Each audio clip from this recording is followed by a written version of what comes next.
So I'm usually horrible at actually taking videos with different projects and then never doing anything with them. So this was not going to be one of the times because this came out amazing. Just made homemade seed paper. I had everything on hand. Literally just shredded up some paper, put some seeds in it, glitter, and came out really, really well. I basically just got a blender that I've had since, I don't know, won in a work contest about 20 years ago, who knows. But any blender will do. I had my daughter shred up a bunch of old school papers and just blended them up. Easy. The other things that you'll need, I made these screen molds out of wood that I had in the shop. You need a sponge. Just pour in the pulp into a bin large enough, some extra coloring if you want. And when I poured the seeds in, I used a little bit of a handful, but it's basically just a, teaspoon, tablespoon, and then stirred it up.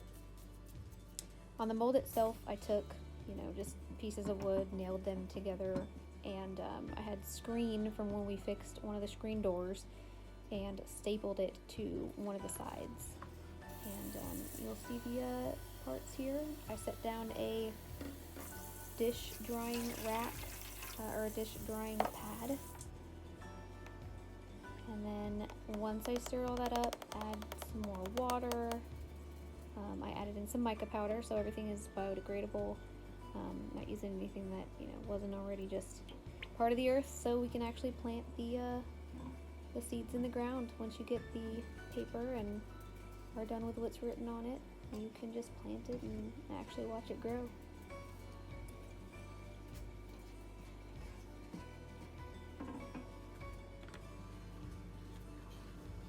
I set out, I took actually just one king-size pillowcase and cut it up and just set one down on that dish drying mat on a piece of wood so it had something stable underneath it. Stirred up the pulp and the seeds. Me, being an amazing person that I am, was like, oh, you know what, I'll use this pan. It's great, it's deep enough, but it's a turkey pan. And it wasn't deep enough. It has this whole ledge on the inside and the middle. And I'm like, oh, I can't get anything in there. So for the first few, I used my hands, and then I started using a ladle. But you just fill in the paper and the pulp, and make sure the sides stay together, the wood pieces stay together, and add it till you're content. I made mine pretty thick. I knew I wanted them to look rustic. So I used quite a bit of pulp in there, and then you lift it up for about, 10 seconds or so. Let a lot of the water come out. Don't shake it like I just did. So after this, I actually went in and added more. Even after this little take, before I turn it over, you'll see I added more. But just let it sit, let the water run out slowly, and keep it level. And once that's out, you take the first top of the mold off and flip it onto the piece of fabric. And then it was really good for me because I had a piece underneath, so I could push as hard as I wanted to. I just used like a 3x3 area on my countertop. This took no space whatsoever. And put the sponge on and got all the water, as much water as I could out. You won't get everything, but you're putting layer on top of layer, so you're going to be fine. You're going to be getting more water out with each piece of fabric and with each time that you use the sponge, so you don't have to worry too much. And then once you've pressed hard enough, you just lift the screen part of the mold off, and it should come away pretty easily. There's not much work involved. You get to see the fruits of your labor. All the seeds in there, the pretty color of the paper. And then put another piece of fabric on and continue. Do that as many times as you need. I ended up having, I think, 12 sheets. So I did a few different colors. I added different cut pieces of paper to the blender and added those in. You'll see a couple of them look a little bit more purple. And then here, once I was done, this part technically isn't really even necessary, but I put a piece of wood on top of another dish drying mat to try to soak up some of the water. If I put it on the floor, it might have worked a little bit better, but I was doing it with one hand. The next part is really easy. Each piece of fabric is going to come away from the paper.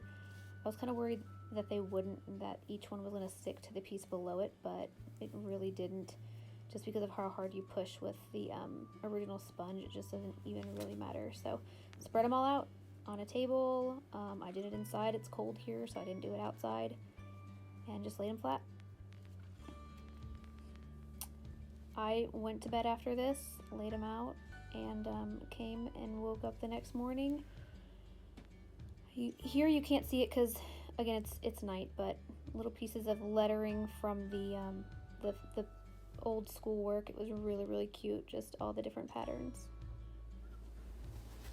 The best part, and I left the volume up on this part because I loved the sound of just hearing the fabric tear away from the paper. So I'll stop talking now and just kind of let you watch the rest of this part. A little ASMR for you.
Now, I'm not perfect. This was my first time doing this, but I just wanted to add that I watched a lot of videos, and well, some of them were super, super complicated and used the best products ever, and I literally used paper that's probably, I don't know, 5-10 years old from school, and all free products.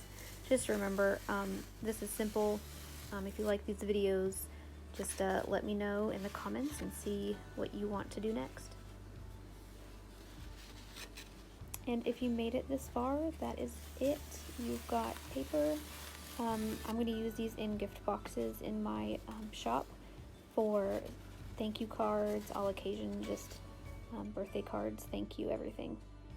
And here's in the sun all that mica powder and glitter. Just looks amazing. I am sure your paper is going to turn out amazing. Let me know how it turns out. And don't forget to like, comment, share, and subscribe. Thanks so much.